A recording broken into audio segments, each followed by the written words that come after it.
Good morning. Welcome to Business Owners Insight this morning. We have the beautiful Gail 𝗕𝗃, is that right? 𝗕𝗃? Yep. Yes. Yep. She is the founder of Mums. Oh, sorry. Hang on, we're doubling up over there. Let me get rid of that one. Sorry, Gail. She is the founder of Mums on Top, and she's based in New York. This is my first international guest speaker. I am so excited to be talking to you, Gail. How are you going, my love?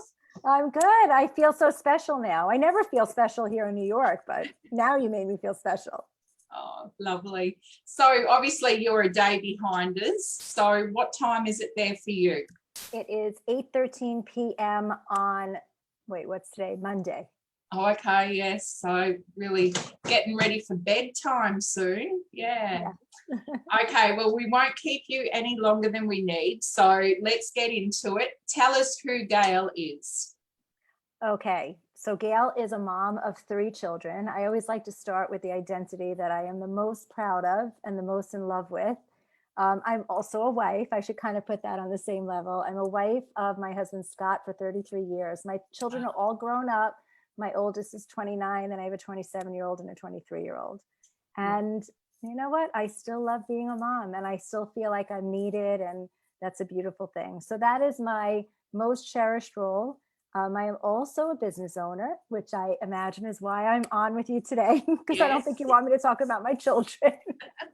Oh, well, we would love to get to know who Gail is. Oh, I think that behind every business owner, there's a family, and, you know, the family is our strength and support in giving us to what we do each and every day. So I do think it's quite valuable that we share a bit about our family. So you're more than welcome to gloat about it. Thank you. And it's truly, that is my inspiration. I always tell people, well, first let me explain what I do, but I will say that what I do did not come from a degree in college, in university, because it's quite impossible for that to have happened. So I started my career after a few years out of university, after having 2 of my children. I had always been very entrepreneurial, but what I chose to do was a passion that I had always had that I didn't think I could make a business out of. And the passion was for birth, for pregnancy and birth. I just always felt so drawn to the topic, to just, you know, talking about it and reading about it. And so I had this vision that I would be able to work with moms. We say moms in the States. I know moms and dads, or just partners who were having babies, and be a support, do it in a supportive way, but not in a clinical fashion.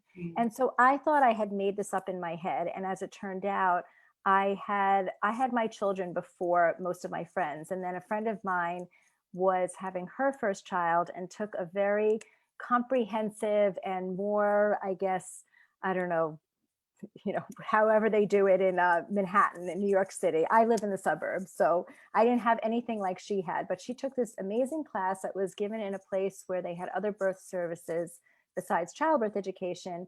And she came home to me one day and she said, "I know what you want to be." And I said, "What?" And she said, "You want to be a birth doula." And I said, "I want to be a what?" So I had kind of known the word doula, but I only thought doulas were people who came to assist after the birth in a postpartum fashion. And so she said, "No, you have to look into this, Gail." She said, "A birth doula is somebody who does what you want to do. They don't do anything clinical. They don't take blood pressures or do cervical checks or, you know, place IVs. They go with the couple. They actually meet them in their home and they support them, and they go to the hospital or wherever it is that they're giving birth, and they support them throughout their labor." And I thought, oh my God, this is too good to be true. I say, like, the clouds parted and the heavens opened up. And so, you know, as it is with the law of attraction, I ended up meeting people who became my mentors. I started networking, and 2 in particular wonderful women drew me into this place that I'm in. I can't even call it a business, but of course it is a business. And that's how I started what I do now. And that was over 26 years ago.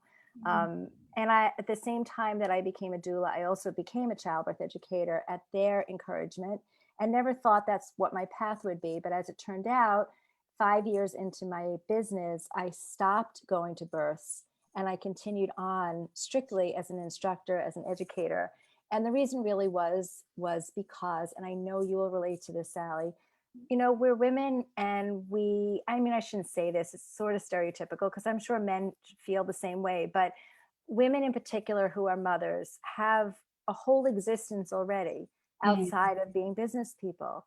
And so I was very clear from the very beginning of my entrepreneurial ventures that it had to fit into my life, that I wasn't going to try to fit my existing life into my business.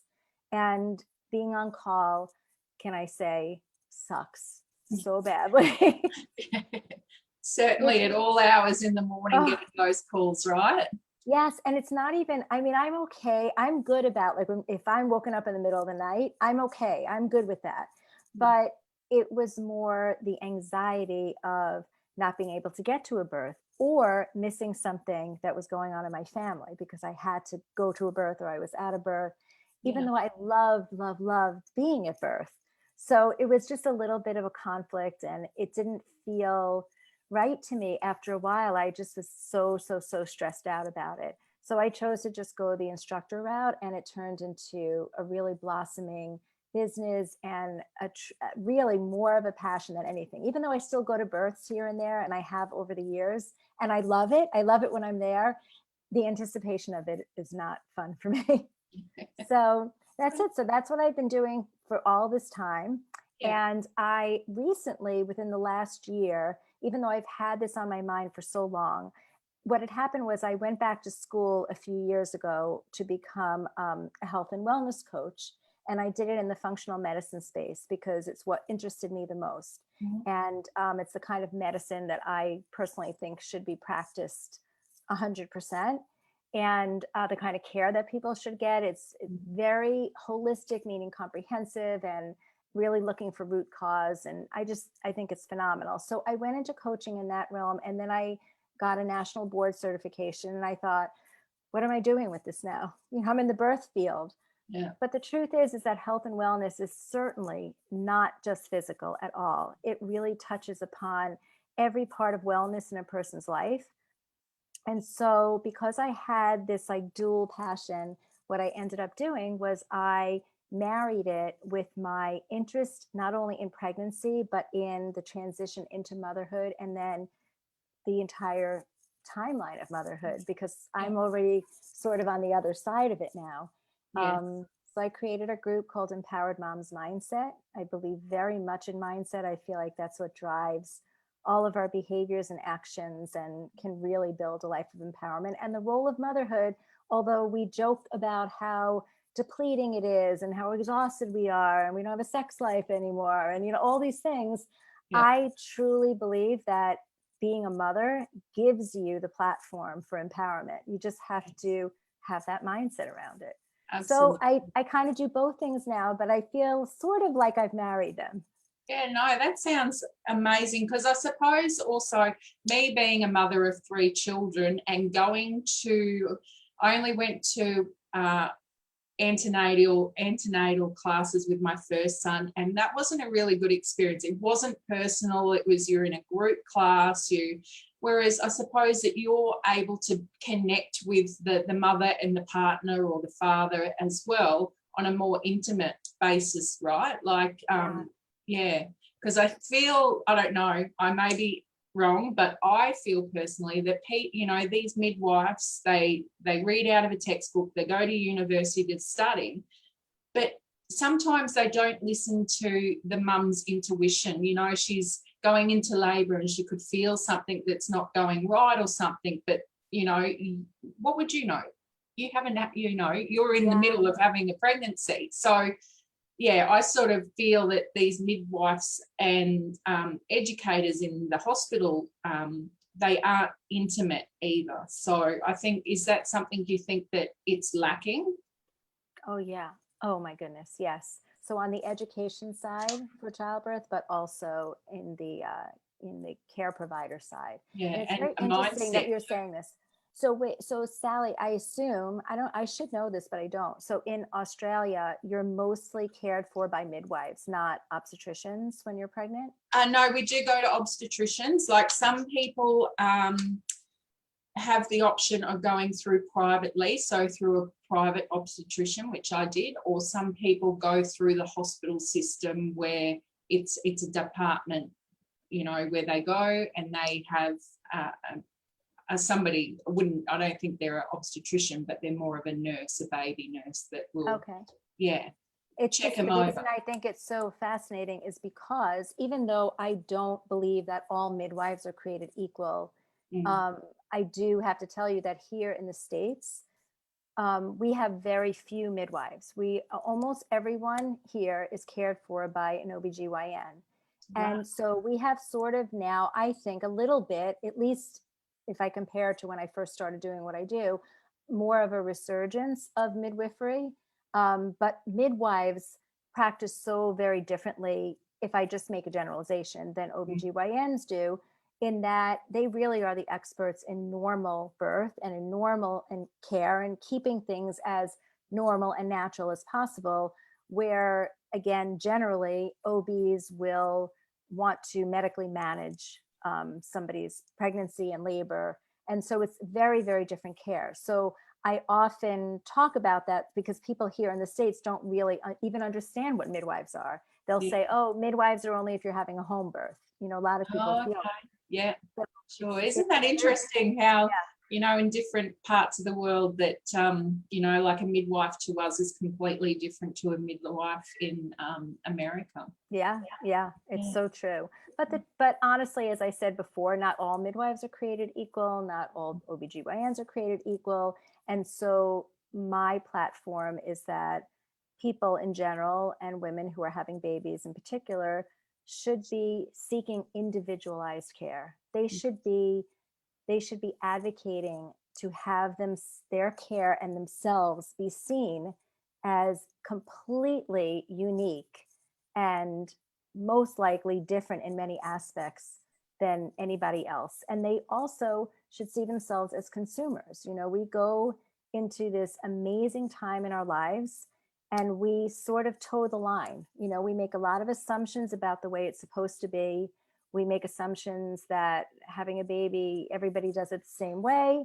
And we also, I think, in a very sort of dangerous way, make the assumption that only one way is the safest way.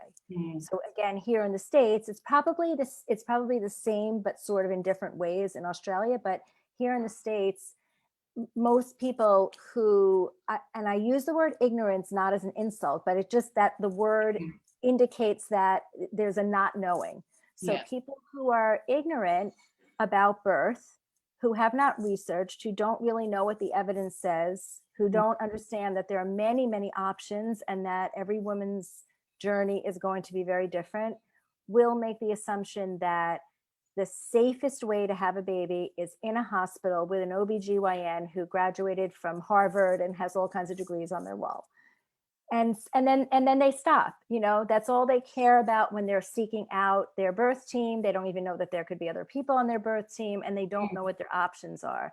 Absolutely. And then sadly, what ends up happening is many women have not the greatest experience. But that's life. Also, you know, I do have that spiritual sense that things happen when they're supposed to happen, the way they're supposed to happen. And then the hope is that that informs their desire to learn more and to seek out more and make maybe their next birth different, and also maybe make the rest of their life as a mother and as a person different. Yeah, absolutely. So you're just talking about, you know, people sort of just thinking that you're only going to have an obstetrician and here in Australia a midwife or two at your birth. So who else can people have on their team during their birth or through, you know, their pregnancy? Can you just give us a couple of ideas of? Yeah, of course. So primary caregiver is typically OBGYN or a midwife, primary health caregiver. But then they also, throughout the whole process, could be working with fitness and nutrition specialists who work with pregnant women, acupuncturists, chiropractors,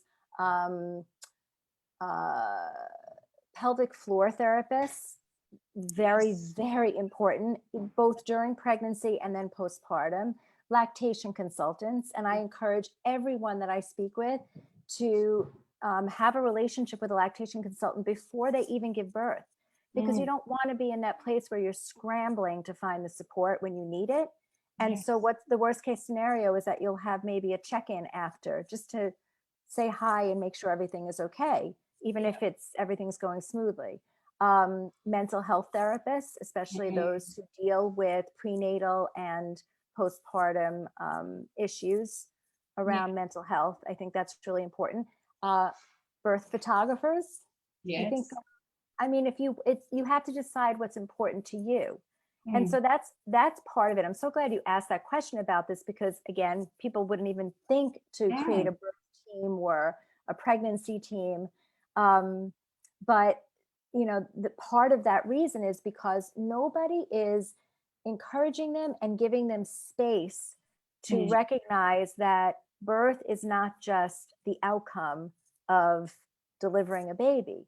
Birth it's an absolutely transformational process, no matter what the outcome is. So all of the work that goes into creating this team, becoming knowledgeable, having communication with your partner first and foremost, but with your caregivers and your family and friends and others around this experience, all those things that go into the process, that's what changes you. Yeah. That's like the beginning of being an empowered mom or an empowered human being. Yeah. So what a beautiful opportunity that I believe women have, and then sadly, and in such a deep sense of frustration, hardly ever get, because they're not seeking it. Nobody's telling them. I say this all the time. If I had, you know, $1 for every single person that's ever said to me in the course of a conversation where birth comes up, which it comes up very, very often, I wish I had known you. If I had only known you when I was pregnant. And that absolutely hurts my heart. Absolutely. Because, you know, they could if they just, and doesn't have to be me, of course, but if they just sought out that information, it's there, it's right there. And I think having that support from your team during the pregnancy, and then you've got that support afterwards as well, that's going to makes a huge, big, impact on your pregnancy as well. And knowing that you've got a team there to support you, not just going to your monthly or weekly checkups from the hospital or the gynecologist, you've got a whole team behind you. Yeah. And, you know, 17 years ago when I had my first child, I just knew that I had to go to the hospital for my antenatal class towards the end of my pregnancy. I had to go for my checkups at my gynecologist. There was no, from my not gynecologist, obstetrician, that was after the birth. Yeah. But, you know, there was no support. There was no information to say, well, you know, here are a couple of consultants that may be able to assist you. And even going through pregnancy, there was no information given out. So thank you for sharing that, you know, with us. And if you could, I know that you'll most probably be going to bed soon, but could you, in this live on Facebook later on, if you could just pop in, you know, possible team members, so that people have actually got that there in the comments as well, that would be great. Absolutely. Yeah. Absolutely. I know you were going to ask me this, Sally, but I'll just mention, because it's relevant to what we're talking about now. Yeah, sure. I have a webinar that I'm doing actually for you. It's Thursday morning, so it's Wednesday evening here. And I do love that all the moms here love to do evening things, for the reason that, because I have such a beautiful relationship with so many people in Australia now, it's your morning, so it's doable. It's not like it's the middle of the night, you know, which sometimes happens. Yeah. So this webinar is called Planning for Your Ultimate Birth Experience. And it's based on the teachings in a book that I just wrote. And in that, I do have a whole section about the birth team, about what that means to put together a birth team. Yeah. So, you know, it's nice. And I have a presentation that I'll be doing. And even though, of course, I can't touch on every point in the book, I do actually talk a lot about that. Well, ladies, be sure to jump onto Gail's webinar our Thursday morning. So if you could just pop the link to the webinar registration as well, that would be amazing. Absolutely. Now, you just touched base on that you've just written a book. Share it with us. Tell us a bit about it. What's it called? Excited. Oh, wait, I wish I had it in front of me. I would show it to you. I don't know what I did with it. And obviously this is from your experience over so many years. Here it is. Oh, wow. The ultimate, what is it? The ultimate birth experience. I have my little earmarks here. How to teach. Congratulations. That's amazing. What an achievement. Yeah, it was a very long process. It really started about 3 years ago, and I was so scattered, and it's really hard to write a book. I have no appreciation. But then I met with wonderful people. Actually, that was my entry into my whole Australia community. So somebody here, believe it or not, had worked with a company in Australia called Ultimate 48-Hour Author. I know a lot of people that we work with have used them to write their book, and they were tremendous. I say all the time, I don't know how anybody's ever written a book without them. So the process for me really started last year, and literally I just got the bulk order of my books this past week. So it's brand amazing. Congratulations, Gail. What an achievement. I'm you. sure that book is going to go worldwide. I hope so. I hope so, for so many reasons. I mean, I know it sounds so like hokey, and maybe it doesn't even sound real for me to say it's not about me. I will take the glory and the praise because I've worked so hard, and yet my heart just feels like this book has to get into the hands of the people that need to read it. That's right. Reach out to those who need. Yeah. Amazing. That's awesome. Now, tell us a bit about Mums on Top. How did you, obviously you come to create that from your own personal experience, and then feeling obviously that there's a need to educate and bring awareness to mums, partners, husbands, whoever's involved in the birth. So just share a bit with us about Mums on Top. So Mums on Top started because many people don't know this, but when you become certified as a childbirth educator, you have to basically choose a method, because it's the method, you know, every certifying organization is a method, like HypnoBabies or HypnoBirthing and Bradley, Lamaze, you know, things like that. And so you choose who you're going to get certified with, and then you're basically following their protocol and their curriculum.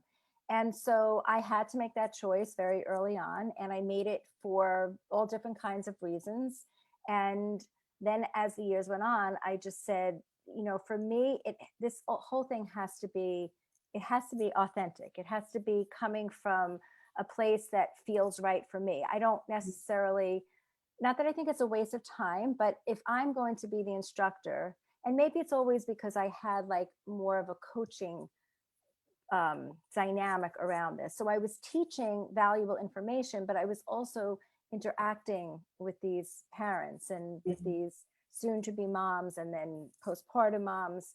And so for me, I needed to create my own thing, my own curriculum based on my learnings from many, many different avenues.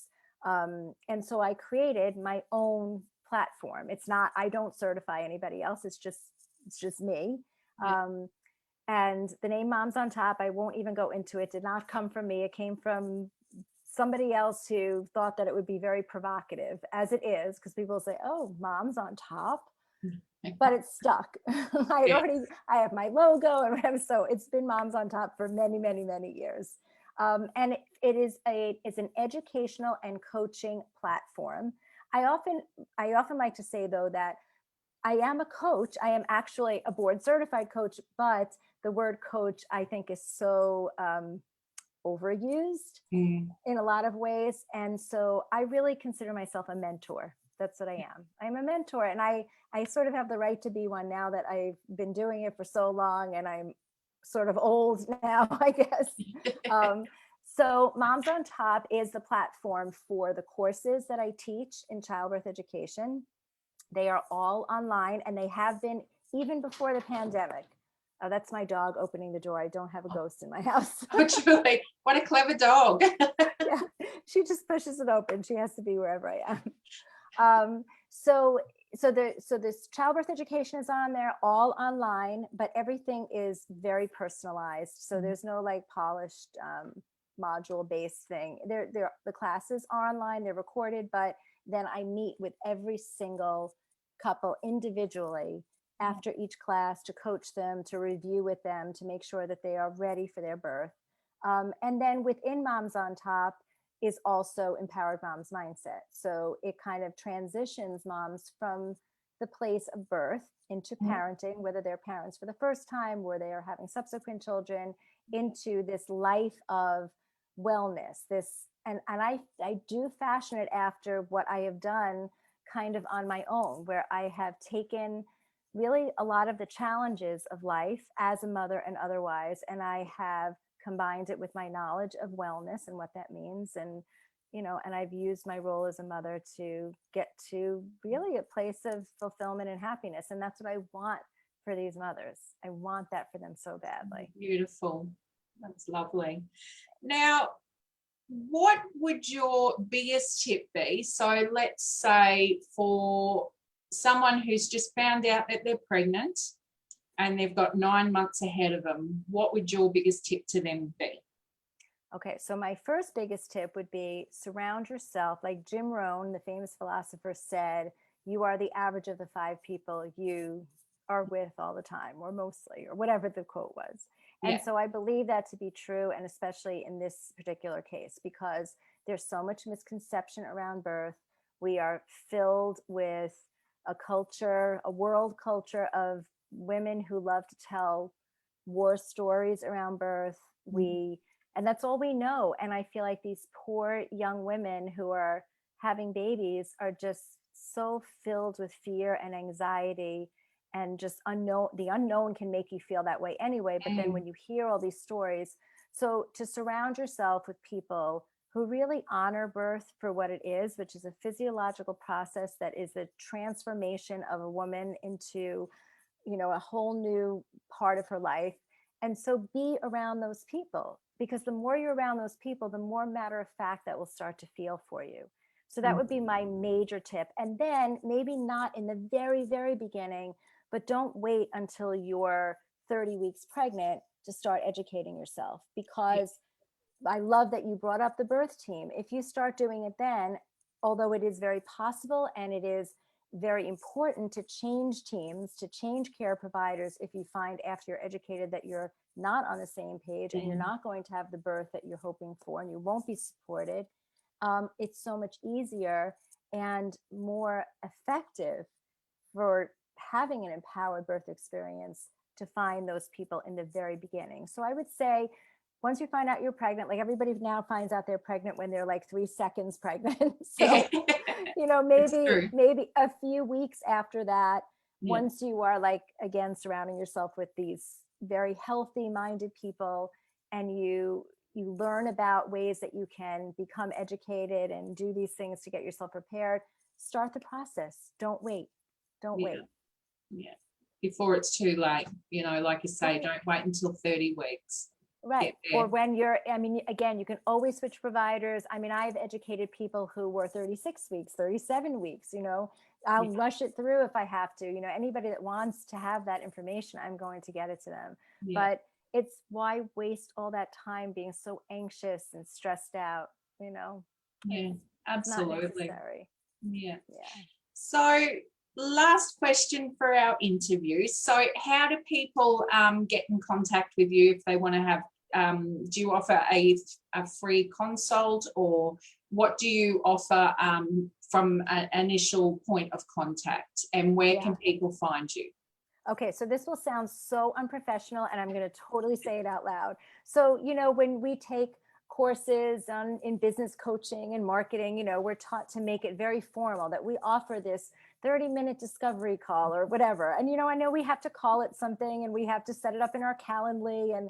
But I just want to say, from the beginning of time, probably like even before I started this business, I love to talk about people and helping people. And so especially in the world of birth, anything having to do with birth, and anything having to do with empowerment and motherhood, I'm here if you want me. That's why I say I'm like the mentor. And I hope for some people that feels really comforting that they can have that person. It doesn't mean that your mom isn't amazing and I don't want to take her place, but it's so wonderful, I think, to be able to have somebody else that will just chat with you.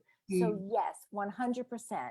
I will offer my time to anybody who wants to talk about any of those subjects, who just needs some advice, some guidance.